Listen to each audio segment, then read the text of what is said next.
Hi, I'm Ivy Van. I'm the chairman of the Peterborough Planning Board, and this is the second of the videos that talk about the proposed zoning changes that will be on the town meeting ballot in May.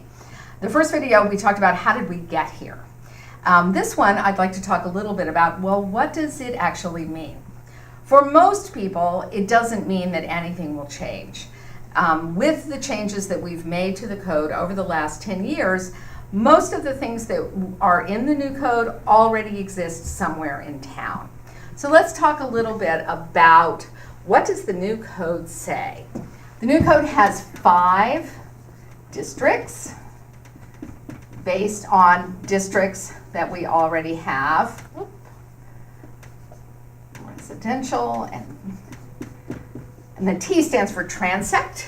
Transect is a planning term. You don't need to worry about it, but that's what the T stands for. T2 is rural. The rules in the rural district don't change. T3 is village edge. That's based on the old general residence. That was an effort to create a code that will allow half-acre lots to be legal and conforming wherever they appear. T4 residential is our in-town, close-to-town neighborhoods.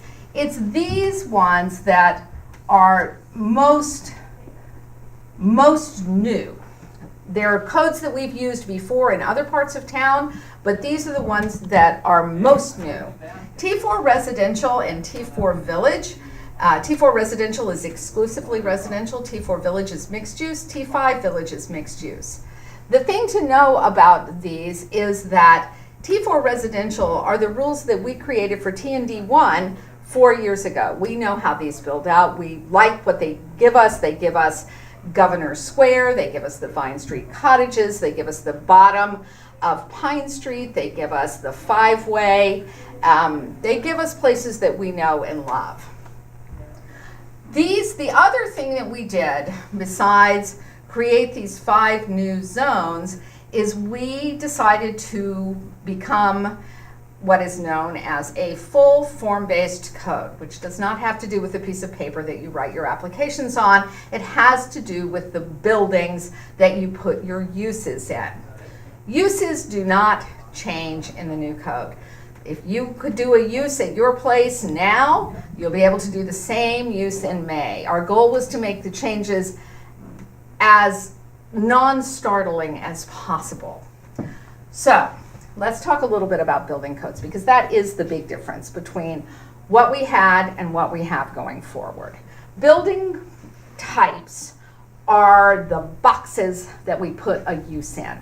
Every one of these districts has a set of building types that can be used in that district. And the reason is we want the new buildings in those districts to be a comfortable fit with the buildings that are already there.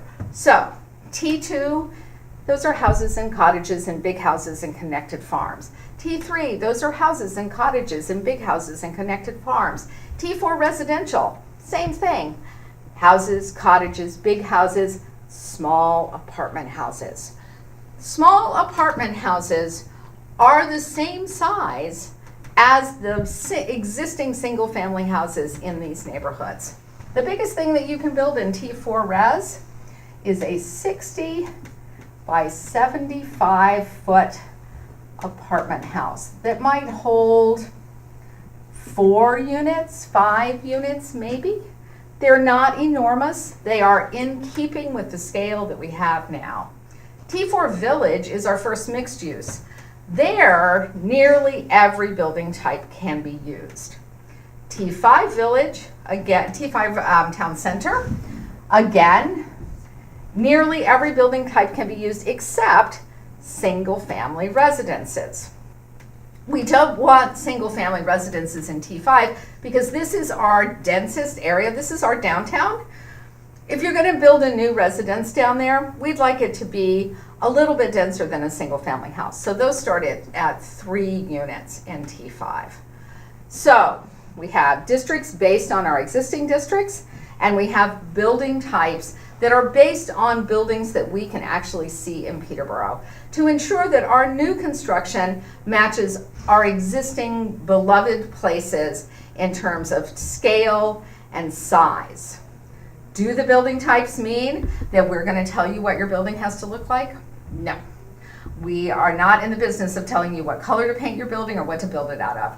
We just want to see that it's the right width and the right height to fit in its neighborhood.